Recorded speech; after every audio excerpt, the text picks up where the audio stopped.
Hello everyone, welcome to positive approach academy. My name is Priyanka and आपकी psychology की class है जिसमें आज हम important previous year questions discuss करने जा रहे हैं साइकोलॉजी के, जो एचपी टेट एग्जाम के लिए बहुत ही इंपॉर्टेंट रहने वाले हैं। तो करेंगे स्टार्ट आज की क्लास को अपने फर्स्ट एमसीक्यू के साथ। ये सारे के सारे आपके प्रीवियस ईयर क्वेश्चन हैं, तो वीडियो के साथ एंड तक बने रहना है क्योंकि काफ़ी इंपॉर्टेंट ये क्लास रहने वाली है आपके टेट एग्जाम के लिए। फर्स्ट क्वेश्चन है, learning is a modification in behaviour which is relatively. सीखना व्यवहार में होने वाला एक संशोधन है जो तुलनात्मक रूप से डैश डैश होता है। Permanent, temporary, adverse, quick. कैसी होती है लर्निंग? तो लर्निंग की हम बात करें, ये रिलेटिवली परमानेंट चेंज होती है। कैसी होती है? रिलेटिवली परमानेंट चेंज होती है। याद रखना, ही क्वेश्चन काफी बार पूछा गया है। Learning is a relatively permanent change. Learning chapter बहुत ही इंपॉर्टेंट है दैट पॉइंट ऑफ व्यू से, तो उसके बारे में थोड़ा सा और पॉइंट्स मैं आपको बता दूं। लर्निंग की मेजर थ्योरीज रहती हैं जो बार बार एग्जाम में पूछी जाती हैं। जैसे सबसे पहले अगर behaviourism, the school of psychology, one of the school of psychology behaviourism है। उसमें कौन कौन सी थ्योरीज आप पढ़ेंगे? क्लासिकल कंडीशनिंग, डायरेक्ट क्वेश्चन आता है किसने दी है? इवॉन पेवलव। अगर हम बात करें किसके ऊपर एक्सपेरिमेंट किया था, तो डॉग के ऊपर एक्सपेरिमेंट किया था। सेकेंड थ्योरी आपने याद रखनी है ऑपरेंट कंडीशनिंग की, बीएफ स्किनर ने दी है। किसके ऊपर एक्सपेरिमेंट था? रैट। कई बार पीजन भी होता है ऑप्शन में, दोनों करेक्ट है। तीसरी बिहेवियरिज्म थ्योरी है कनेक्शनिज्म की, जो एडवर्ड थॉर्नडाइक ने दी हुई है, जिसके एक्सपेरिमेंट इन्होंने कैट के ऊपर किया था। ट्रायल एंड एरर थ्योरी भी बोला जाता है इनकी थ्योरी को। तो ये सारी थ्योरीज एग्जाम में पूछी जाती हैं। और यहाँ पे एक क्वेश्चन तो यही बन जाता है कि क्लासिकल कंडीशनिंग थ्योरी किसने दी है या ऑपरेंट कंडीशनिंग थ्योरी किसने दी है, ये क्वेश्चन बन जाता है। दूसरा, कई बार ऐसे भी पूछ लेते हैं कि क्लासिकल कंडीशनिंग कौन सी स्कूल ऑफ साइकोलॉजी को बिलोंग करती है। जैसे ये बिहेवियरिज्म को बिलोंग करती है, या फिर ये जो यहाँ पे साइकोलॉजिस्ट के नेम है, ये किस ब्रांच ऑफ साइकोलॉजी को बिलोंग करते हैं। तो बिहेवियरिस्ट हैं ये तीनों के तीनों। इस तरीके से भी एग्जाम में क्वेश्चन आ जाता है। कंस्ट्रक्टिविज्म के ऊपर बेस्ड आप दो थ्योरीज पढ़ेंगे। Social constructivism, social learning theory, वो आपकी लेव वाइगॉत्स्की ने दी है। रेडिकल कंस्ट्रक्टिविज्म, अर्नस्ट वॉन ग्लेसरफेल्ड, इन्होंने दी हुई है। फिर है कॉग्निटिविज्म वाली थ्योरीज, जो कॉग्निटिविज्म के ऊपर बेस्ड हैं। फर्स्ट है आपकी कॉग्निटिव डेवलपमेंट की, जीन पियाजे ने। सोशल लर्निंग थ्योरी नहीं, सोशियो कल्चरल थ्योरी आपकी वाइगॉत्स्की ने दी है, सोशियो कल्चरल थ्योरी। तो ये भी आप याद रखना। लर्निंग थ्योरी तो फिर आपकी एल्बर्ट बंडोरा ने दी हुई है ना, तो ये भी चीज याद रखना। कॉग्निटिव डेवलपमेंट की थ्योरी जीन पियाजे ने दी है। Discovery learning Jerome Bruner. Meaningful verbal learning David Oswald. Information processing George Miller, Richard Atkinson, इनके नाम आते हैं। तो ये क्वेश्चन आपको एग्जाम में पूछा जा सकता है कि ये थ्योरीज किसने दी हैं या फिर ये किस ब्रांच ऑफ साइकोलॉजी को बिलोंग करते हैं। किसी भी तरीके से घुमा फिरा के क्वेश्चन पूछा जा सकता है, तो ये वाला पार्ट आपने याद कर लेना है। इसी तरह से हर एमसीक्यू को मैं प्रॉपर एक्सप्लेन करूंगी, ठीक है। नेक्स्ट एमसीक्यू पे चलेंगे। रिवॉर्ड एंड पनिशमेंट आर, पुरस्कार और दंड हैं enhancing factor, distracting factor, motivating factor या री इन्फोर्सिंग फैक्टर्स। देखो क्वेश्चंस आपके लिए हिंदी और इंग्लिश दोनों में लेकर आई हूं मैं। तो जिनको हिंदी में ठीक लगता है वो हिंदी में रीड करेंगे, जिनको इंग्लिश में ठीक लगता है वो इंग्लिश में पढ़ेंगे, और जिन एस्पायरेंट को आंसर आते हैं वो कमेंट भी जरूर करेंगे। तो रिवॉर्ड एंड पनिशमेंट क्या है? ये री इन्फोर्सिंग फैक्टर है, ठीक है। याद रखना क्या है, ये री इन्फोर्सिंग फैक्टर है। आपने थ्योरी पढ़ी होगी ऑपरेंट कंडीशनिंग थ्योरी, याद है आपको? इससे पहले भी हमारी साइकोलॉजी की क्लासेस लगी हुई हैं, उसमें भी मैंने ऑपरेंट कंडीशनिंग थ्योरी आपको बताई हुई। जिन एस्पिरेंट्स ने प्रीवियस क्लासेस नहीं देखी हैं, हमारे चैनल पे प्लेलिस्ट में जाएं, वहां पे आपको प्रीवियस जितने भी साइकोलॉजी की क्लासेस होंगी सारी मिल जाएंगी। ऑपरेंट कंडीशनिंग थ्योरी आपके बीएफ स्किनर ने दी है। किसने दी है? बीएफ स्किनर ने दी हुई है ऑपरेंट कंडीशनिंग थ्योरी, ये याद रखना है आपने। बीएफ स्किनर की बात करें तो इसी थ्योरी को थ्योरी ऑफ री इन्फोर्समेंट भी कहा जाता है, थ्योरी ऑफ री इन्फोर्समेंट। और इसी थ्योरी ऑफ री इन्फोर्समेंट में बीएफ स्किनर ने रिवॉर्ड और पनिशमेंट की बात की गई है, ठीक है। इसीलिए री इन्फोर्सिंग फैक्टर इनको कहा गया है। तो ये भी पॉइंट याद रखना है। और ये जो तीनों मैंने यहाँ पे एक्स्ट्रा पॉइंट बताए, ये प्रीवियस ईयर एग्जाम में पूछे गए हैं। ऑपरेंट कंडीशनिंग को इंस्ट्रूमेंटल कंडीशनिंग भी कहते हैं। अनदर नेम क्या है? Instrumental conditioning.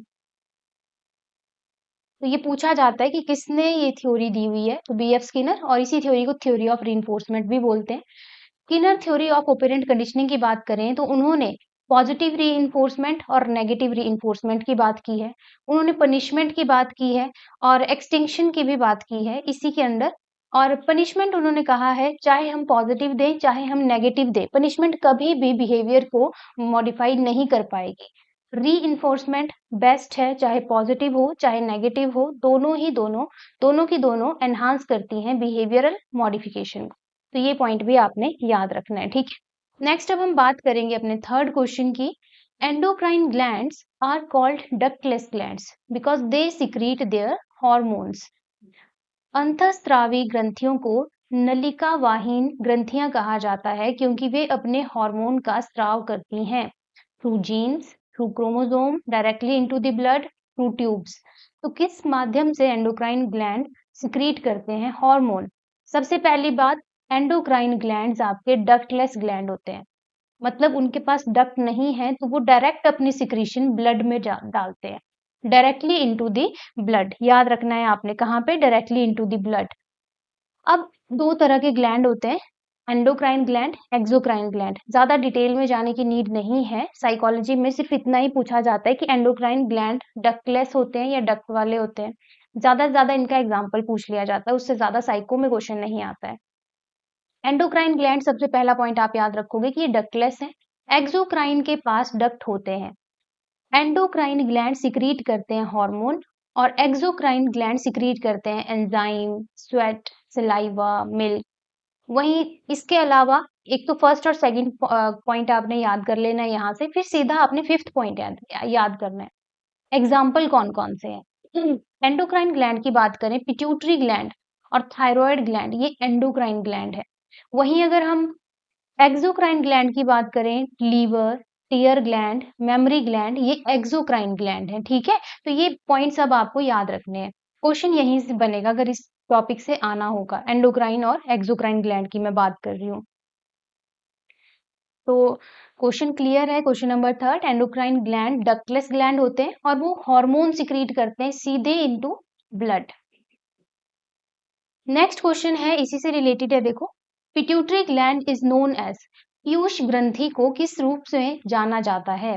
Simple gland, specific gland, master gland, all of above.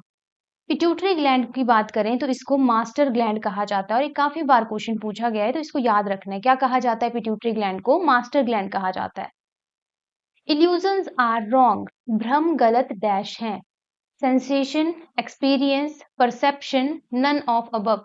Illusion क्या होता है? भ्रम। अगर हम सिंपल हिंदी लैंग्वेज में कहें तो इल्यूजन क्या होता है? भ्रम होता है। और ये क्या होते हैं? हमारी रॉन्ग परसेप्शन होती है। Option C is the correct answer. Illusion क्या होते हैं? रॉन्ग परसेप्शन होते हैं, प्रत्यक्षीकरण जिसको बोलते हैं, ठीक है। डायरेक्ट क्वेश्चन है, इनको डायरेक्ट याद रखना है आपने। नेक्स्ट है question number 6, Eysenck was dash psychologist, an American, German, British, none of this. Eysenck की बात करें, इन्होंने थ्योरी ऑफ पर्सनैलिटी दी हुई है, ठीक है। PEN थ्योरी भी बोलते हैं इनकी थ्योरी को, याद रखना है। PEN थ्योरी मैं बताऊंगी आगे, इनकी थ्योरी से भी 2-4 बार मैंने देखा है, प्रीवियस ईयर क्वेश्चन बने हुए हैं। तो इसका जो करेक्ट आंसर है ये ब्रिटिश साइकोलॉजिस्ट है। ऐसे क्वेश्चन भी देखने को मिलते हैं, हो सकता है आपसे प्याजे का पूछ लिया जाए कि प्याजे कहाँ को बिलोंग करते हैं, या इसी तरीके से क्वेश्चन आ जाए कि प्याजे वॉज डैश साइकोलॉजिस्ट, तो वो स्विस साइकोलॉजिस्ट है। ये भी आप एक्स्ट्रा पॉइंट याद रख सकते हैं। अब मैं आइजेंक की थ्योरी की अगर बात करूं तो इन्होंने PEN थ्योरी दी हुई है, जिसमें उन्होंने पर्सनैलिटी डेवलपमेंट के बारे में कहा है। पर्सनैलिटी डेवलपमेंट की थ्योरी दी हुई है, PEN थ्योरी। नंबर 1 उन्होंने साइकोटिज्म की बात की हुई है, साइकोटिसिज्म की बात की है। नंबर 2 उन्होंने एक्स्ट्रावर्जन इंट्रोवर्जन की बात की है, एक्स्ट्रावर्जन एंड इंट्रावर्जन की बात की हुई है। एंड लास्ट इन्होंने न्यूरोटिसिज्म की बात की हुई है वर्सेस इमोशनल स्टेबिलिटी। तो ये पॉइंट आपने तीनों याद रखने हैं, एग्जाम में यहाँ से क्वेश्चन आ सकता है आपको कि एक तो सबसे पहले PEN model of personality development किसने दिया है? P for साइकोटिसिज्म, E for extraversion, N for neuroticism. देखो इन्होंने कहा या तो किसी पर्सन में साइकोटिसिज्म बहुत ज्यादा हो सकता है या बहुत कम हो सकता है। मतलब या तो कम होगा या तो ज्यादा होगा। वहीं एक्स्ट्रावर्ट, कोई पर्सन एक्स्ट्रावर्जन हो सकता है, कोई इंट्रोवर्जन हो सकता है, कोई न्यूरोटिसिक हो सकता है, किसी में इमोशनल स्टेबिलिटी ज्यादा हो सकती है। न्यूरोटिसिज्म होता है लो इमोशनल स्टेबिलिटी।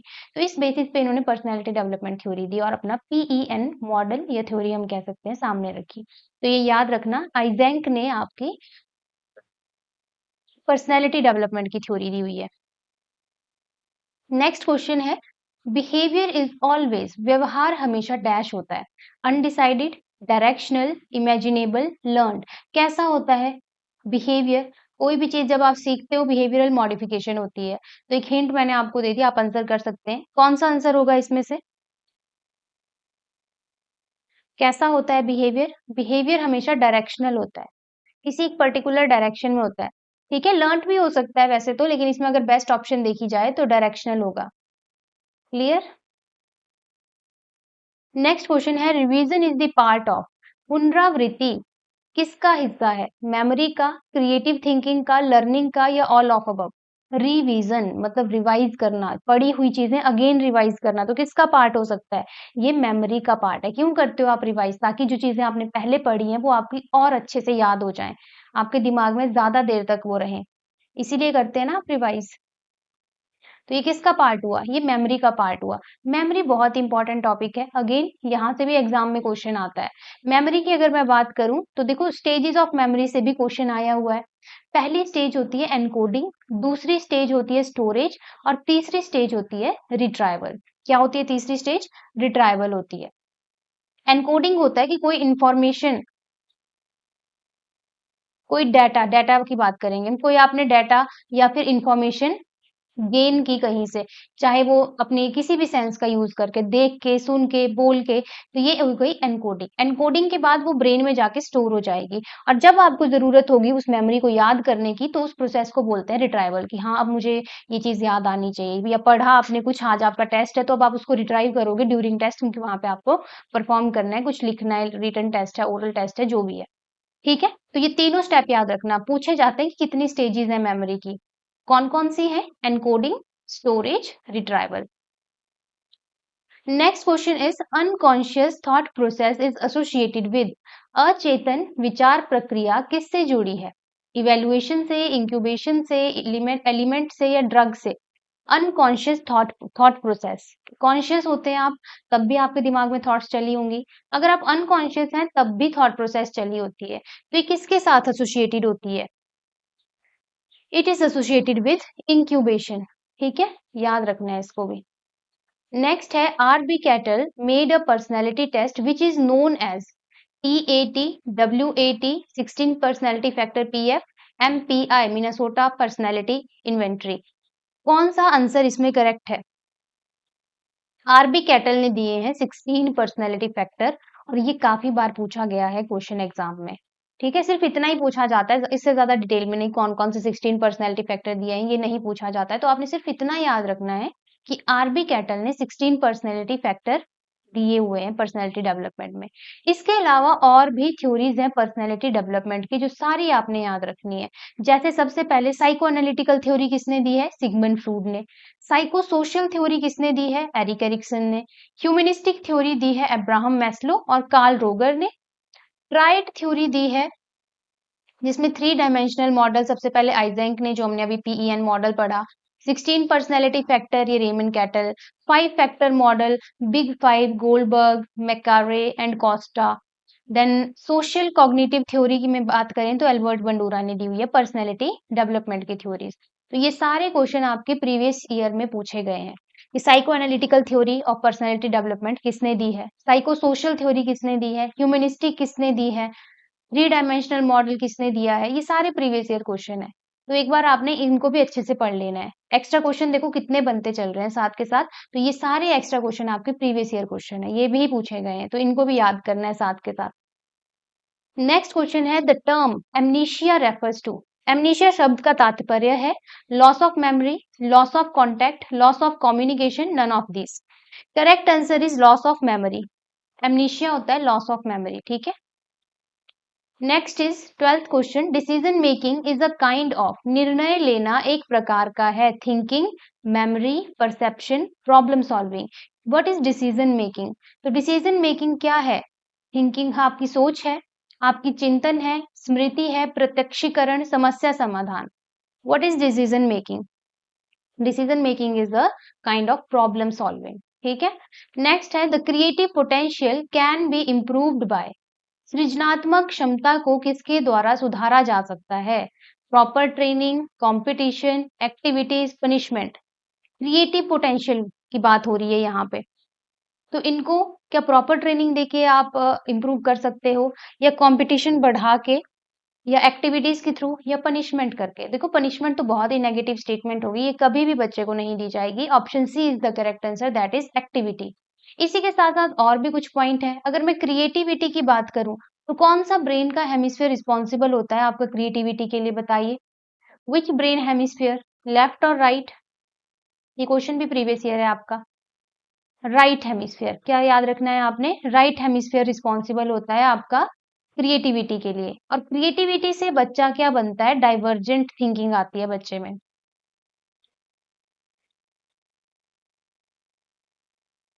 जो डाइवर्जेंट थिंकिंग होती है that is due to creativity. या जिसमें भी डाइवर्जेंट थिंकिंग होगी वो क्रिएटिविटी को लीड करेगी। सिमिलरली अगर मैं कहूँ लेफ्ट हेमिस्फीयर किस किस चीज के लिए रिस्पॉन्सिबल होता है, अगेन ये भी आपका प्रीवियस ईयर क्वेश्चन है। लेफ्ट हेमिस्फीयर की अगर हम बात करें तो ये लैंग्वेज डेवलपमेंट के लिए रिस्पॉन्सिबल है। और आपका लॉजिकल साइड जो ब्रेन की है that is also due to left hemisphere.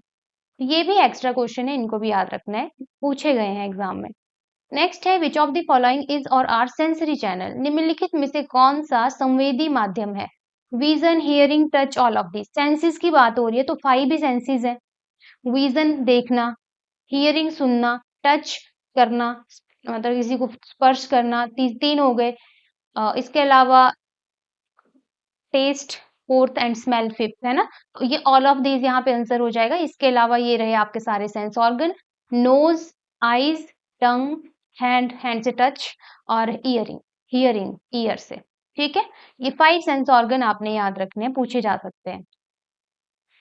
Next question is, long term memories में लास्ट फॉर, दीर्घकालिक स्मृतियां कब तक बनी रह सकती हैं?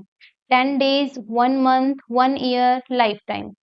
कितना टाइम पीरियड रहेगा लॉन्ग टर्म मेमोरी का? तो पहले तो ये देख लो कि जो मेमोरी होती है वो 2 तरह की होती है, शॉर्ट टर्म मेमोरी एंड आपकी लॉन्ग टर्म मेमोरी। ये 2 टाइप ऑफ मेमोरी होती है मेजरली।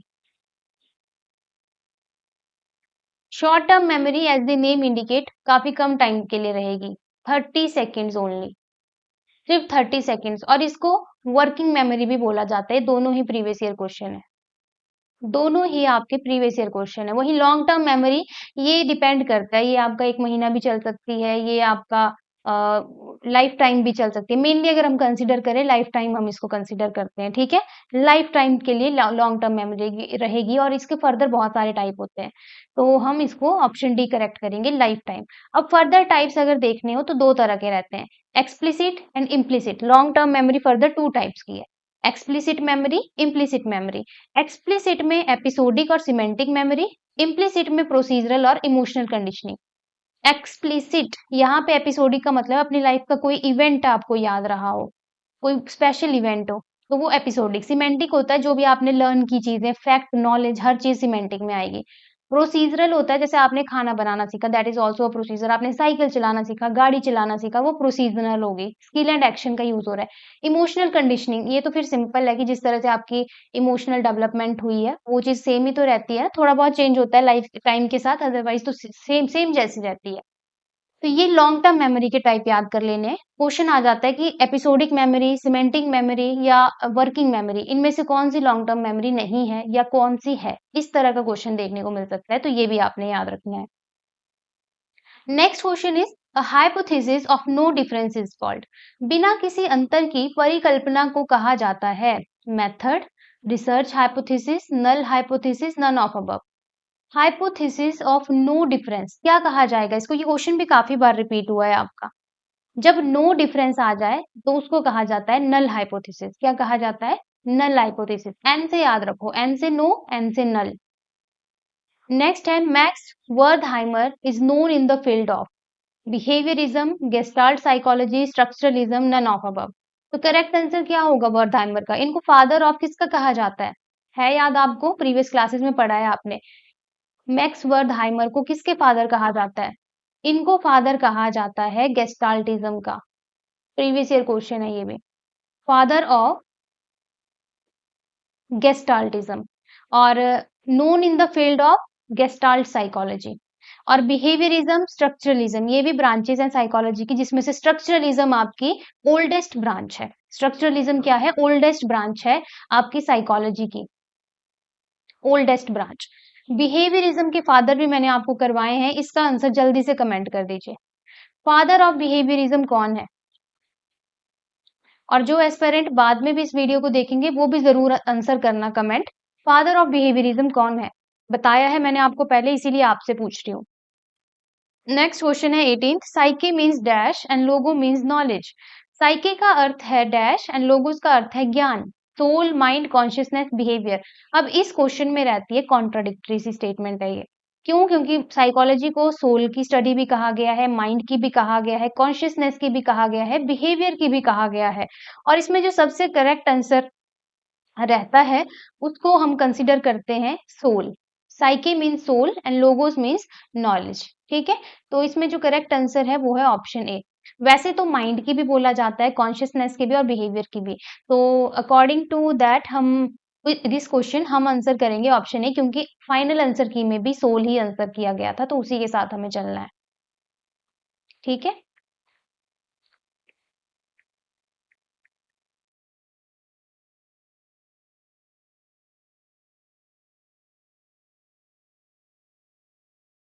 नेक्स्ट क्वेश्चन है आपका, what is the subject matter of psychology? मनोविज्ञान की विषय वस्तु क्या है? Socialisation, perception, development, science of behaviour. तो काफी इजी क्वेश्चन है, क्या लगता है आपको क्या आंसर होना चाहिए? साइकोलॉजी आपके बिहेवियर से ही रिलेटेड है, स्टडी ऑफ बिहेवियर कहा जाता है, तो option D is the correct answer. ठीक है, नेक्स्ट है which school was founded by Freud? ये क्वेश्चन काफी घुमा फिरा के पूछा गया है और काफी बार पूछा गया है आपके एग्जाम में। फ्रूड द्वारा किस संप्रदाय की स्थापना की गई थी? Non behaviourism, psychoanalysis, neo psychoanalysis, none of above. तो देखो इसमें जो करेक्ट आंसर है वो है ऑप्शन बी। फ्रूड को फादर ऑफ साइको एनालिसिस भी कहा जाता है, फादर ऑफ साइको एनालिसिस। और इन्होंने थ्योरी ऑफ साइको एनालिसिस भी दी हुई है ना, इसमें इन्होंने ईड ईगो सुपर ईगो की बात की हुई है। OAPLG 5 स्टेजेस इन्होंने बताई थी, oral, anal, phallic, latency and genital. ये मैंने पहले डिस्कस की हुई है सारी स्टेजेस, मैंने पहले भी कहा। इससे पहले भी आपकी PYQ उसकी क्लास लग चुकी है साइकोलॉजी की। जिन एस्पिरेंट ने नहीं देखी है अभी के अभी क्लास के बाद, अभी तो नहीं, क्लास के बाद आप प्लेलिस्ट जरूर विजिट करें और प्रीवियस क्लासेस को भी अटेंड करें। नेक्स्ट है heredity exist in the genes that come from. अनुवंशिकता उन जीनों में मौजूद होती है जो आते हैं मदर से, फादर से, ग्रैंड पेरेंट या पेरेंट्स, मतलब दोनों से, मम्मी पापा से। तो हेरिडिटी होता है simply transfer of character from one generation to another. हमें हमारे पेरेंट से कुछ कैरेक्टर मिले हैं कुछ हद तक। आप अपने पेरेंट की तरह क्यों दिखते हैं? क्योंकि उनके कुछ कैरेक्टर आप में आए हुए हैं। तो यहाँ पे heredity exist in the genes that come from parents. क्या है इसका correct answer? Parents. Perception is sensation plus, प्रत्यक्षीकरण संवेदना और डैश का योग है, memory, image, language, meaning. Perception is sensation plus meaning, option D is the correct answer. Next है attitude indicate a person's dash direction. अभिवृत्ति किसी व्यक्ति की डैश दिशा को इंगित करती है, जनरल, स्पेसिफिक, रॉन्ग, पॉजिटिव। बताइए, हर पर्सन का एटीट्यूड अलग रहता है, तो एक स्पेसिफिक डायरेक्शन बताती है वो पर्सन की। Likert method of summated rating is 3 point scale, 5 point scale, 7 point scale, 9 point scale. काफी इंपॉर्टेंट क्वेश्चन है। समेटेड रेटिंग इसमें 5 पॉइंट स्केल है, कुछ इस तरीके का दिखता है ये। देखो 1 2 3 4 5 स्केल है। Strongly disagree, disagree, neutral, agree, strongly agree agree. तो याद रखना ये इमेजेस पिक्चर्स इसीलिए लगाई गई है क्योंकि ये ज्यादा अच्छे से याद रहती हैं। तो ये चीज याद रखनी है। Example of 5 point Likert scale, 1 2 3 4 5 5 point Likert scale है। 1 2 3 4 5 5 point Likert scale, 1 2 3 4 5 5 point Likert scale, 1 2 3 4 5 5 point Likert scale है। 1 2 3 4 5 5 पॉइंट लिकर्ट स्केल है।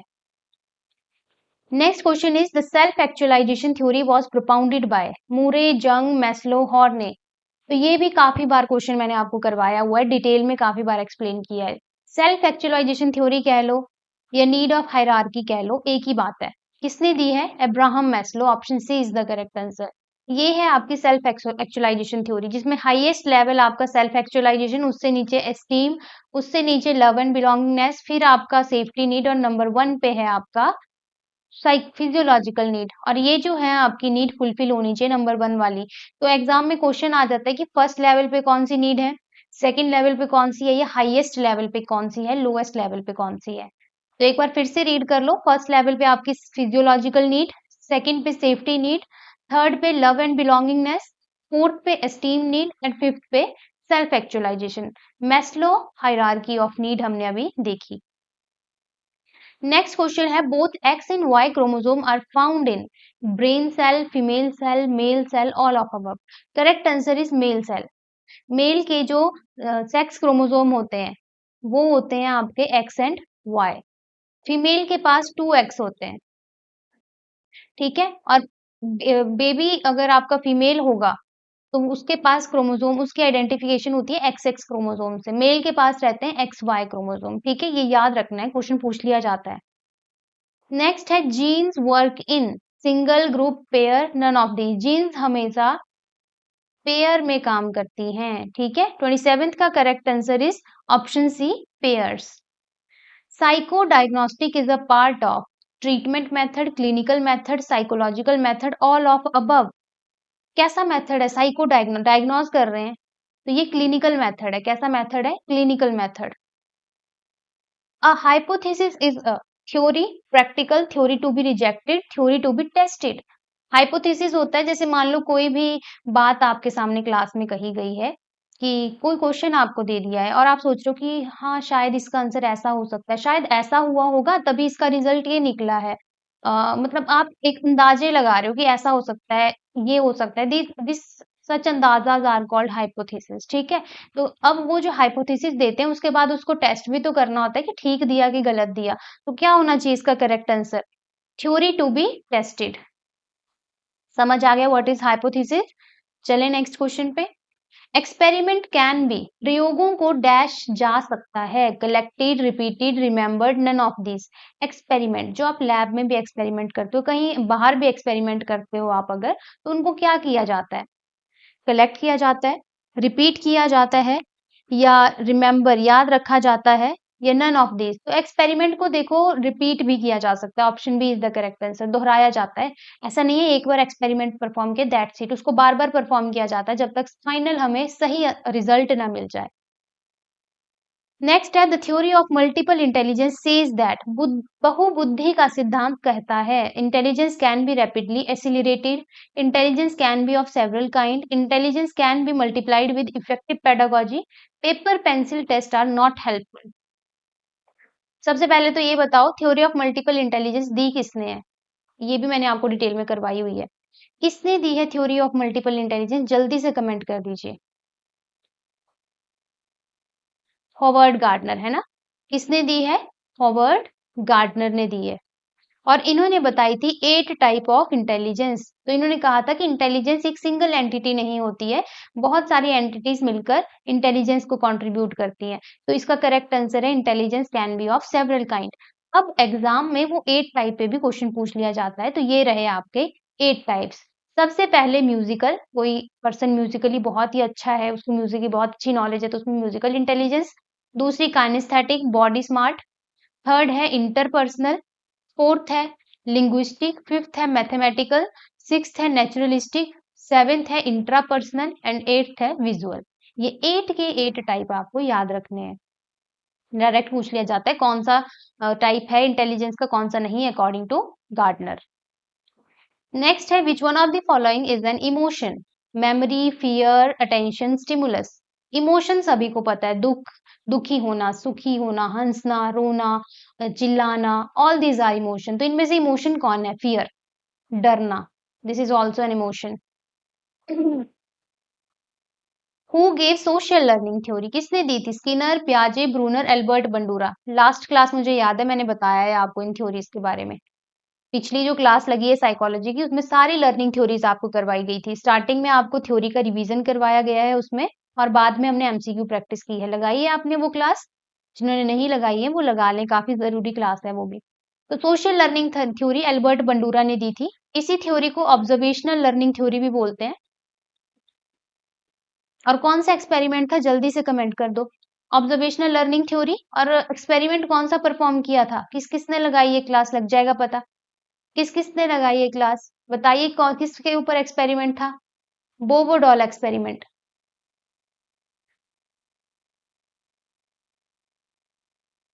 Next is according to Maslow needs are to be fulfilled first. Maslow के अनुसार dash आवश्यकताओं को सबसे पहले पूरा किया जाना चाहिए। Safety need, esteem need, physiological need, social need, जो सबसे बॉटम में थी उनकी हायरार्की में, इसीलिए बॉटम में थी कि सबसे पहले यही नीड्स पूरी होनी चाहिए, और वो थी आपकी फिजियोलॉजिकल नीड। क्या क्या आ जाता है इनमें? खाना, पानी, ठीक है, कपड़ा, ये सब चीजें आ जाएंगी। Sleep, all these are physiological need जिनके बिना सर्वाइवल इम्पॉसिबल है। नेक्स्ट है correct formula to calculate IQ is. कौन सा इनमें से करेक्ट है बता दीजिए, कौन सा होगा? Option A B C D में से, ये भी मैंने पहले करवाया है आपको।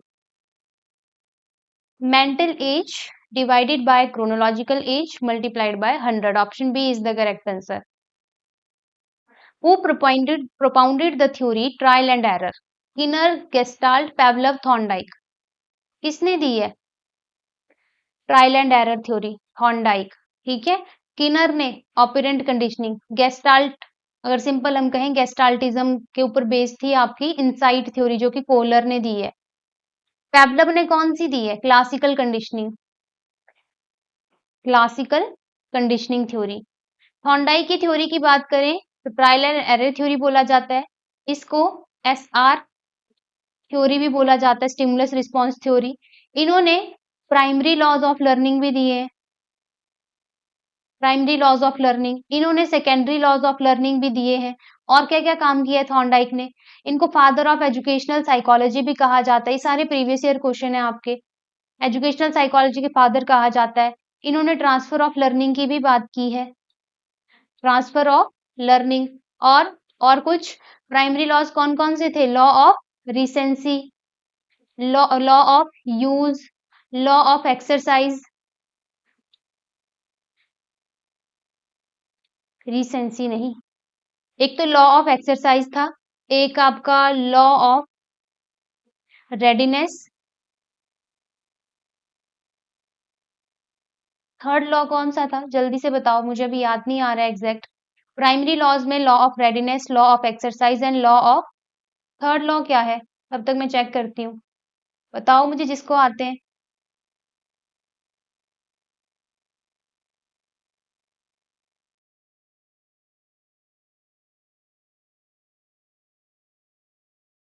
रेडीनेस, एक्सरसाइज एंड इफेक्ट, ये तीनों लॉज दिए, पूछे जाते हैं कि कौन कौन से लॉज दिए, नाम भी पूछे जाते हैं एग्जाम में। तो ये सारे बेसिक कैरेक्टर तो एटलीस्ट याद होने चाहिए, और एक्सपेरिमेंट कैट के ऊपर किया था, ठीक है।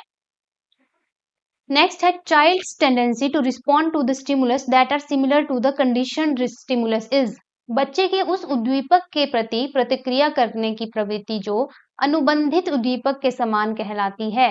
Readiness, acquisition, generalisation, discrimination. It is generalisation, generalise कर दिया उसने उस साउंड को। डिस्क्रिमिनेशन होता है पर्टिकुलर साउंड की आवाज पहचान जाना, स्टिमुलस की पहचान जाना। एक्विजिशन होता है एक्वायर कर लेना बिहेवियर को। रेडीनेस होता है तैयार होना। ये चीजें मैंने सारी एक्सप्लेन की है अपनी प्रीवियस क्लासेस में। Mental structure that guides social cognition is called. मानसिक संरचना जो सामाजिक संज्ञान का मार्गदर्शन करती हैं कहलाती हैं impression, prejudice, schema, none of above. It is called schema. और किसने की है इसकी बात? पियाजे ने की हुई है अपनी थ्योरी ऑफ कॉग्निटिव डेवलपमेंट में। स्कीमा की बात करें तो schema is existing knowledge. Next है the stronger role of information that comes first is called. सबसे पहले जो आपके दिमाग में आएगी इंफॉर्मेशन, पहले आने वाली जानकारी की अधिक प्रभावशाली भूमिका कहलाती है? Regression, primary effect, recency effect, none of above. It is primary effect. और सबसे लास्ट में अगर आए then it is recency effect. Creativity primarily involve logic, divergent thinking, convergent thinking, thinking tradition. करिए आंसर। अभी बताया था थोड़ी देर पहले, क्रिएटिविटी आपका राइट ब्रेन, आपका हेमिस्फीयर इन्वॉल्व होता है क्रिएटिविटी में, और एक कौन से टाइप ऑफ थिंकिंग के लिए रिस्पॉन्सिबल होती है? क्या आंसर होना चाहिए इसका? ये प्रीवियस ईयर क्वेश्चन है सारे, पीवाईक्यूज। क्या होना चाहिए आंसर? Divergent thinking. और convergent thinking, convergent thinking mainly आपकी इंटेलिजेंस के लिए होती है। हु डेवलप्ड साइको एनालिसिस, मनोविश्लेषण का विकास किसने किया? John B Watson, Binet, Sigmund Freud, Carl Roger. अभी ये भी हमने डिस्कस किया हुआ है। क्या आंसर होना चाहिए इसका? Who developed psychoanalysis, father of psychoanalysis किसे कहते हैं? सिगमंड फ्रूड को। किसको कहते हैं? Sigmund Freud. Which method of psychological inquiry use independent and dependent variable, मनोवैज्ञानिक जांच की कौन सी विधि स्वतंत्र और आश्रित चरों का उपयोग करती है? ऑब्जर्वेशन, केस स्टडी, एक्सपेरिमेंटल या interview. And correct answer is experimental method. कौन सा है करेक्ट आंसर? Experimental method. और बेस्ट मेथड भी इसी को कहा जाता है साइकोलॉजी में। According to Maslow which human need is highest in hierarchy. चलिए करिए आंसर जल्दी से। हाईएस्ट पे कौन था? Safety need, physiological need, need of self actualisation या एस्टीम नीड। हाईएस्ट लेवल पे था need of self, need for self actualization. Next question is which of these is not type of long term memory? Declarative, working, episodic, semantic. ये सारी चीजें हमने अभी discuss की class में, और अब आपके आंसर आने चाहिए। इनमें से लॉन्ग टर्म मेमोरी कौन सी नहीं है? It is option B, working memory, क्योंकि ये है आपकी short term memory. Short term memory. Theory of reinforcement is given by, पुनर्बलन का सिद्धांत किसके द्वारा दिया गया? Kohler, Pavlov, Skinner, Thorndike. It is, कौन सी ऑप्शन है करेक्ट? स्किनर। कोहलर ने कौन सी दी है? Insight theory. पेवलव ने क्लासिकल कंडीशनिंग, स्किनर ने ऑपरेंट कंडीशनिंग, थॉर्नडाइक ने ट्रायल एंड एरर थ्योरी। इस तरीके से टिप्स पे याद होंगे तब फायदा है आपका, तभी ले सकोगे 30 आउट ऑफ 30 इसमें साइकोलॉजी में, और आ भी जाते हैं इजीली अगर आपने अच्छे से पढ़ा है। Father of behaviourism is Sigmund Freud, William James, JB Watson, Binet. कौन है बिहेवियरिज्म के फादर? अभी थोड़ी देर पहले मैंने क्वेश्चन भी पूछा था। Who is father of behaviourism? जल्दी से आंसर कर दीजिए। J B Watson. कौन है? J B Watson. Who propagated two factor theory of personality? Allport, Cattell, Eysenck, Spearman. Two factor theory, ध्यान रखना पर्सनैलिटी का बोला गया है, इंटेलिजेंस की टू फैक्टर थ्योरी नहीं पूछी है। इंटेलिजेंस की नहीं पूछी है, पर्सनैलिटी की पूछी है। तो क्या आंसर होगा? किसने दी है two factor theory of personality? Eysenck. और अगर यही मैंने इंटेलिजेंस की पूछी होती टू फैक्टर, तो वो स्पीयरमैन ने दी है। ठीक है, तो वो स्पीयरमैन ने दी है। ये देखो, two factor theory Charles Spearman. Primary mental abilities Louis L Thurstone. Triarchic theory Robert Sternberg. Multiple intelligence Howard Gardner. Fluid and crystallized intelligence Raymond Cattell. Structure of intellect J P Guilford. Emotional intelligence की theory Daniel Goleman. बहुत ही important chart, सारे के सारे previous year question है ये आपके पूछे गए हैं एग्जाम में। Two factor theory Charles Spearman. Primary mental ability कितनी थी? 7 primary mental abilities, Louis L Thurstone. Triarchic theory Robert Sternberg. Multiple intelligence Howard Gardner. Fluid and crystallized Raymond Cattell. Structure of intellect J P Guilford. And emotional intelligence की बात Daniel Goleman ने की है। ये सारी theories याद होनी चाहिए और इनके प्रोपाउंडर भी। Clear? Next question. Dysgraphia is learning disability which affect person. Visual ability, writing ability, hearing ability, moving ability.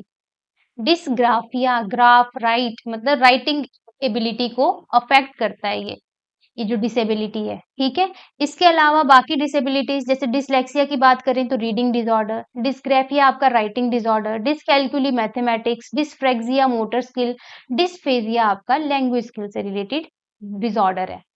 और ये सारे के सारे भी आपके प्रीवियस ईयर एग्जाम में पूछे गए हैं। तो एक्स्ट्रा जितने भी चार्ट्स, जितनी भी इंफॉर्मेशन मैंने दी, ये सारी इंपॉर्टेंट है, इनको जरूर पढ़ना है। Who used the word IQ first? Terman, Hull, Alport, Sternberg.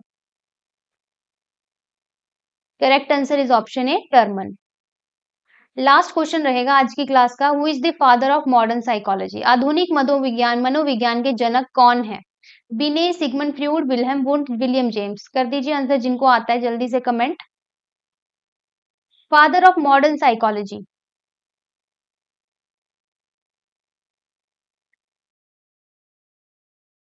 देखो इस क्वेश्चन में दो ऑप्शन में डाउट रहता है, विलियम वुंट और जेम्स में। तो विलियम वुंट को ही जाता है क्रेडिट। विलियम जेम्स कई जगह बोला जाता है, लेकिन आंसर करेक्ट इसका विलियम वुंट ही होगा। ठीक है, अगर वुंट नहीं है ऑप्शन में then you will go to James, otherwise आपने आंसर वुंट ही करना है हमेशा। और ये है लास्ट क्वेश्चन आपका होमवर्क क्वेश्चन। तो इस क्वेश्चन का आंसर सभी एस्पिरेंट हमें कमेंट जरूर करेंगे, चाहे वो वीडियो अभी देख रहे हैं चाहे बाद में वीडियो देखेंगे, सभी एस्पिरेंट ने इसका आंसर कमेंट जरूर करना है। Which stage of child development is often refer to as age of stress and storm? Infancy, childhood, adolescence, adulthood. बाल विकास की किस अवस्था को अक्सर तनाव और तूफान की अवस्था कहा जाता है? शैशवावस्था, बाल्यावस्था, किशोरावस्था, प्रौढ़ावस्था। तो इसी के साथ आज की क्लास होती है आपकी खत्म। ये होमवर्क क्वेश्चन जरूर कमेंट कर देना है। और ये हमारे चैनल की प्लेलिस्ट है जहां पे आपको आपके सब्जेक्ट मिलेंगे, चाहे वो बायोलॉजी हो, मैथमेटिक हो, फिजिक्स, केमिस्ट्री, जीके, जेबीटी वालों के लिए भी, मेडिकल, नॉन मेडिकल, सबके लिए यहाँ पे प्लेलिस्ट अवेलेबल है। तो अपने सब्जेक्ट के अकॉर्डिंग आप यहाँ से पढ़ाई कर सकते हैं। ठीक है, चलिए फिर आज की क्लास में इतना ही करेंगे, मिलेंगे अपनी नेक्स्ट क्लास में। धन्यवाद।